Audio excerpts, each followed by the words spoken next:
Ang kwentong ito ay hango sa totoong buhay. Karanasan ito ni Angkay.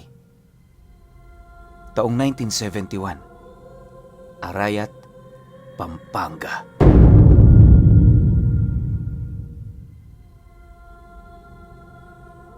Lumaki sa pamilya ng magsasaka itong si Angkay.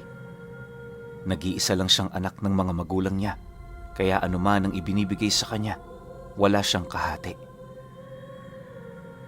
Naghihirap man sila sa buhay, hindi yun hadlang para siya ay makapag-aral. Halos pinagtiisan din siya ng kanyang mga magulang hanggang sa siya ay makapagtapos ng sekundarya. Itutuloy pa sana niya ang pag-aaral niya sa kolehiyo, pero tinutulan na yon ng kanyang ama. Aminado rin naman kasi ito na hindi na nila kaya pang pag-aralin itong si Angkay. Bukod kasi sa maraming gastusin sa kolehiyo, dagdag pasanin din para sa kanila ang mga utang nilang lumaki ng lumaki buhat sa paggastos sa kanya. Nang marinig naman ni Angkay ang tungkol doon, minabuti naman niyang bumukod na para matupad ang kanyang pangarap. Ang iniwang bili na lamang ni Angkay sa kanyang mga magulang, tutungo siya sa isa sa mga bayan ng Pampanga para humanap ng mga taong makakapag-aral sa kanya. Nang mapagtanto naman ng mga ito ang hangad niyang mangyari, hindi naman yun tumutol, sa halip na gawa pa siya nitong suportahan. Ayon sa kanyang ama, wala namang problema kung talagang nais niyang makapagtapos. Hindi naman sila kontra doon, lalo pat hangad din naman nilang mapabuti ang kalagayan nito sa hinaharap. Siyempre, sino ba namang mga magulang ang hindi matutuwa sa mga mabubuting bagay na hangad gawin ng kanilang mga anak? Nang marinig naman ni Angkay ang tungkol doon, noon ding mismong araw na yon, nakipagsapalaran na siya sa bayan. Mahirap man yun para sa kanya, pero kinakailangan niya itong gawin. 2 taon ang lumipas magmula noong bumukod siya. Awa naman ng Diyos, nagkaroon siya ng magandang trabaho. Sa loob ng mga taong ito, hindi pa nakakauwi itong si Angkay, gawa ng wala siya noong gaanong panahon dahil pinagsasabay niya ang kanyang pag-aaral at pagtatrabaho. Wala man siyang balita sa mga ito, ipinagdarasal na lamang niya yon na sana nasa mabuti yung kalagayan. Itong mga panahong ito, nasa 3 taon na si Angkay sa kanyang pag-aaral. Marami man ang pinagdaanan, pero matagumpay niya yung nalagpasan. Habang tumatagal siya noon sa bayan, natutunan na niya kung papaano mamuhay kagaya ng karamihan. Hindi rin biro ang kinikita niya noon, lalo pat sa 1 buwan lang, ilang libo din ang kanyang sweldo sa kanyang pinagtatrabahuhan. Dahil sa ganun na niyang estado, hindi na niya ninais pang bumalik sa pagsasaka. Wala na rin siya noong oras para sa kanyang pamilya hanggang sa dumating ang isang araw, nagkasakit siya ng malubha. Sa unang buwan ng kanyang sakit, pinili niya pa itong gamutin gamit ang mga natural na halamang gamot, subalit mas lalo lang yung lumalala. Nang hindi na makayanan ni Angkay ang kanyang paghihirap, nagdesisyon na siyang gamitin ang kanyang ilang taong ipon. Bagaman nakalaan ito para sa pagpapatayo niya ng sarili niyang bahay, wala siyang magagawa kundi isakripisyo muna ito para sa kanyang ikagagaling. Sa ilang araw niyang pananatili sa bahay pagamutan, bigunong matuklasan ang kanyang sakit. Ayon sa mga manggagamot na tumingin sa kanya, normal naman ang katawan niya. Hindi nga nito sukat akalain, meron pala siyang iniindang malubha. Marami na rin yung ginawang pagsusuri, pero bigo pa rin yung makakita ng kahit na anong kakaiba. Ayon sa iilang mga manggagamot doon, para mabigyan ng lunas ang karamdaman niya, kinakailangan niyang lumipat sa ibang lugar. Pero dahil sa alam naman noon ni Angkay na kapos na siya, naglakas loob na lamang siya na umuwi sa kanyang pinagtutuluyan. Habang nakaratay siya sa kanyang higaan, napaiyak na lamang siya buhat sa mga alaalang pumasok sa kanyang isipan. Ayon kay Angkay, sa katunayan meron siyang nasasandigang mga kabarkada, pero sa oras naman ng gipitan ni hindi man lang siya nito maalala. Kahit nga yung tinuturing niyang matalik niyang kaibigan sa bayan, ni isang beses hindi man lang siya nito dinalaw.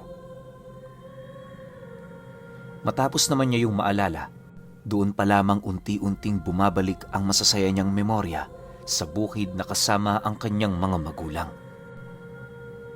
Sa isang kisap mata, walang ibang sinambit itong si Angkay, kundi ang paghingi ng tulong sa kanyang mga magulang. Alam niyang hindi naman siya nito naririnig pero kahit papaano, sinubukan niya. 2 araw pa noon ang lumipas, hirap na siya sa kalagayan niya. Hindi na nga niya noon iniisip na makakaligtas pa siya sa karamdamang yon. Bukod kasi sa hindi na siya makatayo, ni hindi na rin siya nakakakain ng wasto, gawa ng tumatayo lamang siya sa mga sandaling nararamdaman niyang may lakas na siya. Subalit, pagtungtong noon ng araw ng linggo, nagulat na lamang si Angkay nang merong kumatok sa kanyang silid. Pagbukas niya rito, doon bumungad sa kanya ang mga magulang niyang nag-aalala. Sa pagtitigan naman nilang tatlo, mahigpit naman siya nitong niyakap habang nagwiwika ang kanyang ama sa kanya ng, "Tama na ang pakikipaglaban mo ng mag-isa, Angkay. Panahon na para umuwi ka." Nang marinig naman niya ang sinabi ng kanyang ama, tumangulang naman siya habang mangiyak-ngiyak doong sumasagot ng, "Oo tay, pasensya na kayo. Hindi ako nakakabisita. Marami rin kasi akong ginagawa eh."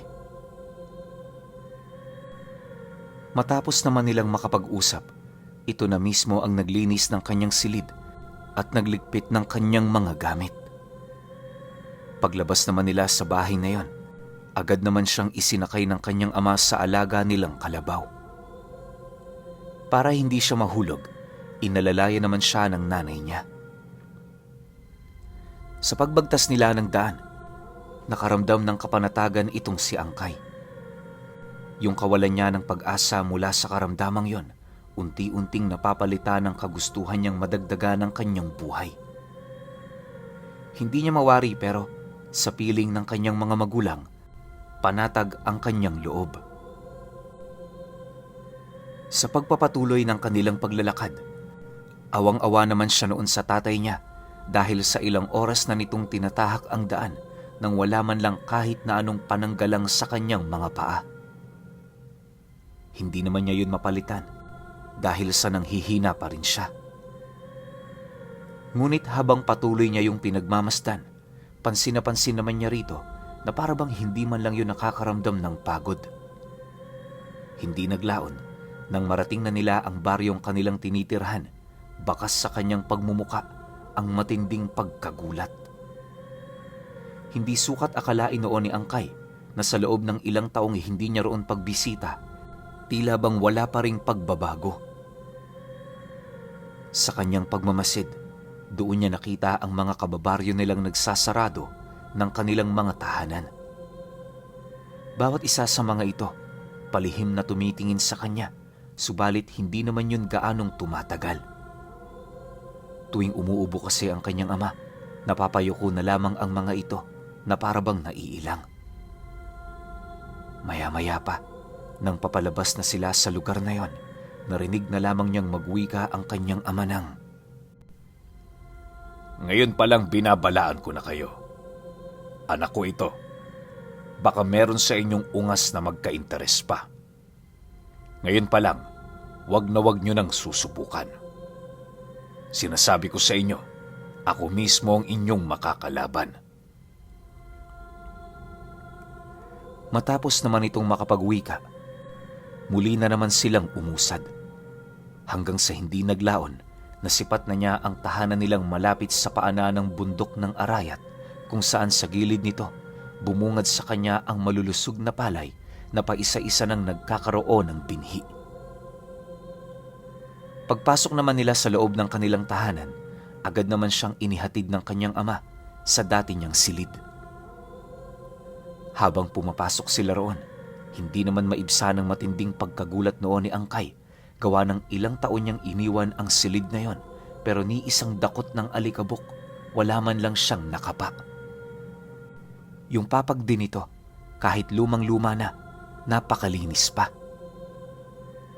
Ayon sa kanyang ama, magmula noong nawala siya sa kanilang tahanan, palagi nang nililinis ng nanay niya yung kanyang silid. Ni minsan wala yun doong inialis sa paniniwalang balang araw, babalik din siya sa kanila. Dagdag pa nito na ilang taon din silang naghanda para sa pagkakataong yon. Pagkarinig naman ni Angkay sa sinabi nito, tumulo lang naman ang kanyang luha habang mahigpit na niyayakap ang kanyang ama.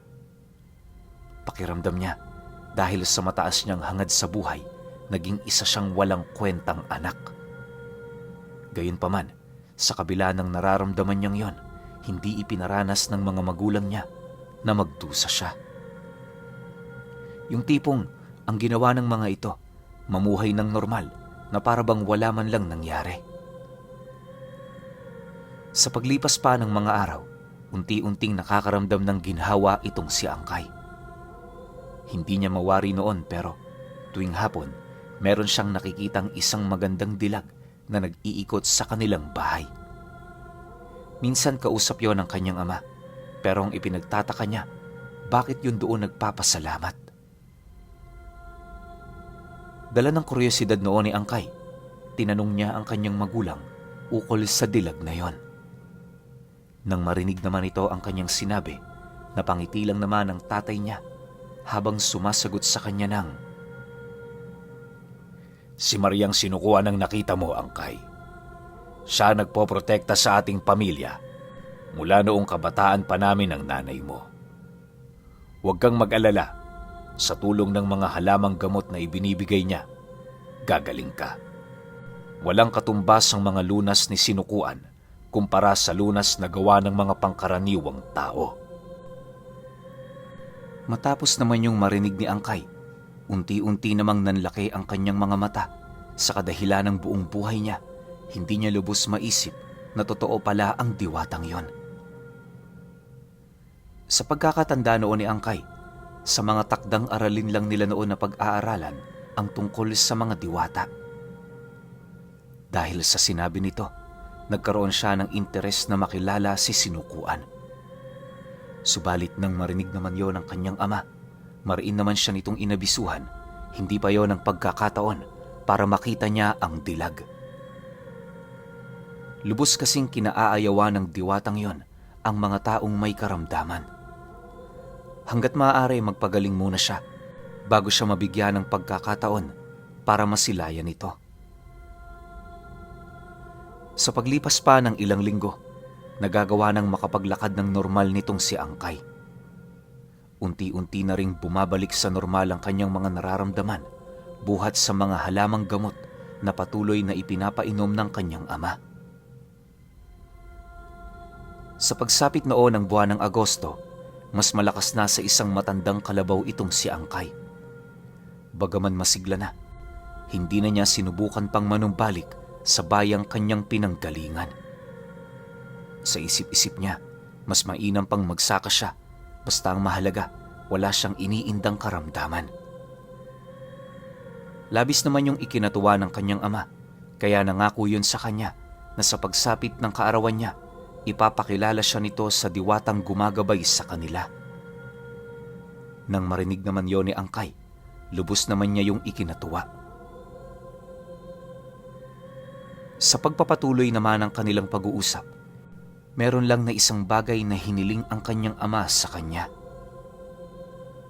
Ayon dito, na hanggat hindi pa siya pamilyar sa lugar, iwasan niyang bumaba sa baryo. Hanggat maaari, manatili lang siya sa mga lugar na nasisipat ang tahanan nila. Dagdag pa nito na wag din siyang makipag-usap kani-kanino nang hindi niya yon ipinapaalam. Nang marinig naman ni Angkay ang tungkol doon, pinilit niya pang magtanong ng dahilan pero hindi na siya kinausap pa ng kanyang ama. Ang ginawa nito, umalis sa harapan niya para magpahangin. Pagsilay naman ng nanay niya, dali-dali naman siya nitong nilapitan para kausapin. Matapos namang marinig ni Angkay ang tungkol doon, tila bang naging isang binhiyo ng katanungan sa kanyang isipan. Ayon sa kanya, bakit siya pipigilan nitong tumungo sa baryo gayong mga kakilala naman niya ang naroon? Siyempre, dahil sa bagong uwi siya, kailangan niya talagang makita yung mga kaibigan niyang ilang taon niya ring hindi nakausap. Naniniwala rin si Angkay, wala namang masama sa ganoong gawain basta umuwi ng maaga. Dahil dito, lingid sa kaalaman ng mga magulang niya, meron na naman pala siyang nilulutong panibagong kalokohan. Isang hapon, habang abala sa pagsasako ng palay ang mga magulang niya, palihim naman siya noong tumungo sa baryo. Pagdating niya rito, dali-dali naman niyang hinanap ang kanyang mga kakilala para makipag-usap. Habang naglalakad siya noon sa baryo, pansin na pansin naman niya ang masasamang titig ng mga taong nakakasalubong niya. Akala niya normal lang yon, pero maya-maya pa, wala na siyang ibang naririnig kundi ang mga katagang paulit-ulit na pumapasok sa kanyang tenga.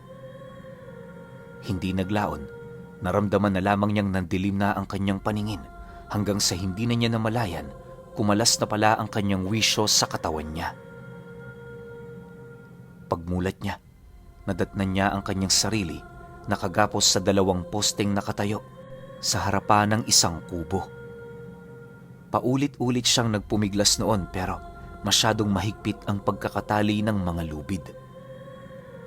Dahil sa pangyayari, wala naman siyang nagawa kundi ang humingi ng tulong sa mga taong alam niyang nasa paligid. Ngunit kahit na mamaos siya, wala pa ring naglalakas loob sa mga ito para siya ay tulungan. Makalipas pa ang ilang minuto, bahagya namang napatahimik itong si Angkay matapos naman niyang masipat ang 2 pusang halos kasing laki ng matandang kambing. Pagtalo nito mula sa bubong ng kubo, mabilis naman siya nitong sinugod, subalit bago pa man siya nito masakmal, bigla naman yung kumaripas ng takbo papalayo matapos nitong marinig ang sigaw ng kanyang ama. Pagsilay niya sa kinaroroonan nito, lahat ng mga panauhing nagmamasid noon sa kanya, bigla na lamang nagsipasok sa loob ng mga tahanan nila. Maya-maya pa, bumalik ang katahimikan sa buong paligid. Yung kanyang ama, imbis na magsalita, ang ginawa nito nilapitan siya, tahimik na kinalagan, tapos inalalayan pabalik sa bahay nila. Habang binabagtas nila noon ang daan, panay naman ang panginginig ng katawan ni Angkay. Nang mapansin naman ito ng kanyang ama, minabuti nitong tumigil sa lilim ng isang puno para kausapin siya. Kahit gabing-gabi na noong mga oras na yon, hindi ito nag-alangang magpahinga sa lugar na halos ang tanging nagbibigay liwanag ay ang liwanag na nanggagaling sa buwan. Sa kanilang pagmamasid, doon napansin ni Angkay ang ganda ng tanawin sa kanilang lugar tuwing gabi. Habang pinagmamasdan niya ito, yung takot na nararamdaman niya, unti-unti na ring naglalaho. Pagtitigan naman nila ng kanyang ama, pakumbaba naman siya doong humingi ng kapatawaran dahil aminado rin naman siya, kasalanan niya kung bakit niya dinanas ang ganoong sitwasyon. Nang marinig naman ito ang kanyang sinabi, napabuntong hininga lang naman ito habang sumasagot sa kanya ng, "Alam mo anak, lahat ng payo namin para sa iyo para yan sa ikabubuti mo. Tingnan mo, muntik ka nang mapahamak dahil hindi ka sumunod. Alam ko namang gusto mong makausap ang dati mong mga kaibigan. Pero ako na ang nagsasabi sa iyo, hindi na sila kagaya ng dati. Magmula noong umalis ka rito, dumami ang nayanggaw ng mga aswang, buhat sa mga manlalakbay sa iba't ibang lugar. Yung mga albularyong kilala kong nakatira sa baryo, nagsialisa na dahil sila na lang doon ang pangkaraniwang tao.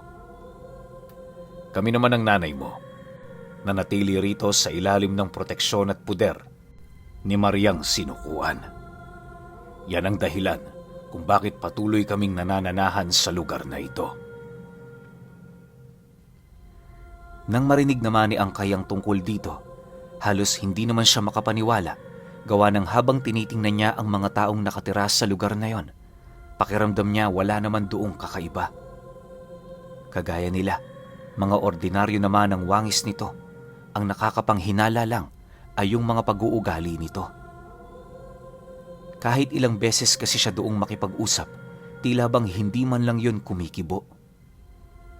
Ayon sa kanyang ama, yun talaga ang likas na pag-uugali ng mga aswang sa harap ng kanilang biktima. Kaya hindi nila yun kinakausap dahil pinag-aaralan nila ang isang magandang paraan kung papaano yun ididiskarni. Dagdag pa nito na, marami na rin itong napatay ng mga kababaryo nila, kaya sa boses pa lang niya, nagsisilayasan na ang mga ito. Lumipas pa ang ilang minuto nilang pag-uusap. Muli na naman sila noong napatahimik matapos nilang makarinig ng isang malakas na pag-atungal. Walang sabi-sabi, agad naman siyang hinila ng kanyang ama, sabay takbo patungo sa tahanan nila.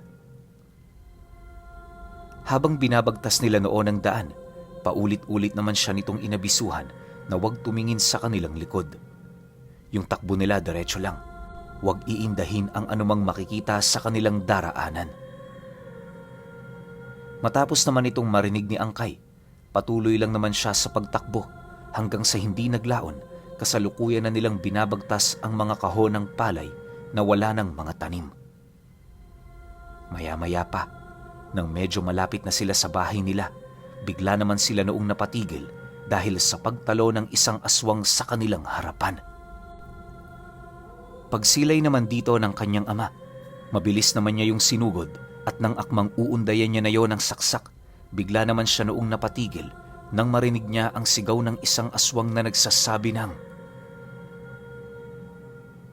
"Subukan mo pa yung napaslangin ng anak ko. Hindi rin ako magdadalawang isip na paslangin dito ngayon mismo ang anak mo. Kaliwaan, buhay sa buhay."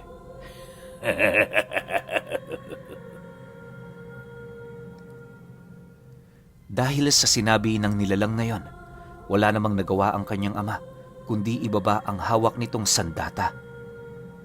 Paglaglag sa kamay nito ng hawak nitong punyal, buong puwersa naman yung sinuggaba ng aswang habang walang habas yung pinag-uundayan ng saksak sa buo nitong katawan.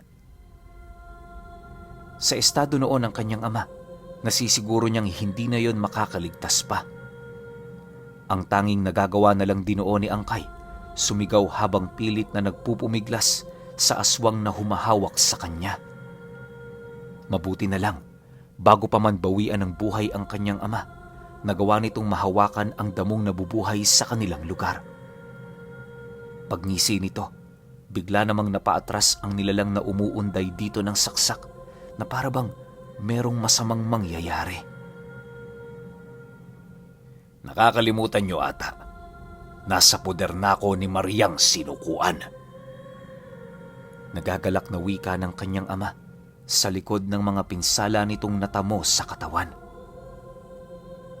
Sa isang iglap, bigla namang lumitaw sa tabi nito ang isang dilag na merong hindi mabilang na mga binhi ng kung anong halaman sa katawan nito.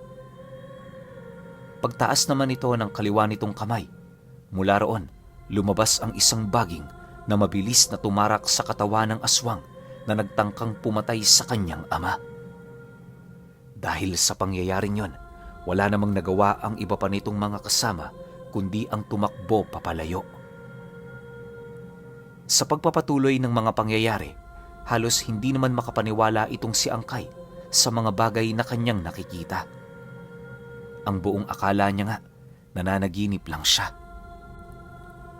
Maya-maya pa, bigla naman niyang nasipat ang pagbuka ng lupa kung saan yon ang lumamon sa bangkay ng aswang na unti-unti nang naaagnas. Bago pa man makapagsalita itong si Angkay, naglaho na parang bula ang diwatang yon. Ang sugat ding natamo ng kanyang ama, mabilis na naghilom sa pamamagitan ng mga binhi na naiwan ni Mariang Sinukuan. Matapos naman niya yung maranasan, doon na siya nagdesisyon na manatili sa lugar na yon. Sa paglipas ng mga buwan, nag-umpisa nang magtuklas si Angkay ng mga lihim na karunungan. Kaya niya yung ginawa dahil sa hangarin niyang maibalik sa normal ang baryong madalas niyang binibisita noong kabataan niya pa. Alam niyo, pinuno, dahil sa pagsasanib puwersa nilang mag-ama, inabot lang ng 1 taon bago nila tuluyang naalis at nalipol ang mga salot sa lugar na yon. Nang may isakatuparan na nila ito, doon na dahan-dahang bumalik ang sigla ng kanilang baryo. Magpahanggang sa ngayon, ngayong matandang manggagamot na itong si Angkay, hindi pa rin niya malimut-limutan ang naging tulong sa kanila ni Mariang Sinukuan.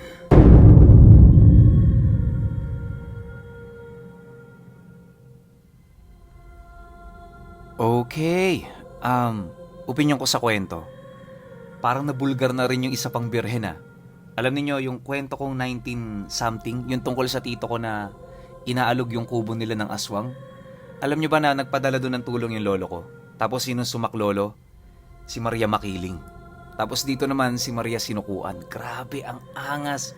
Isang Maria na lang yung hindi pa nababanggit dito sa buong channel ko na to eh. Pero ang sabi sa akin, yung isang Maria na yon lasinggera yun, no? Mahilig siyang uminom. Hindi naman yung inom na alak na nabibili sa tindahan. Syempre, mga kinatasang prutas. Yan yung iniinom nun. Nakalimutan ko lang yung pangalan, pero sa kanilang 3 Maria, ito yung pinakamaloko. Yung pagdating sa tutulungan ka niya pero paglalaroan ka muna niya, yung tipong ganun.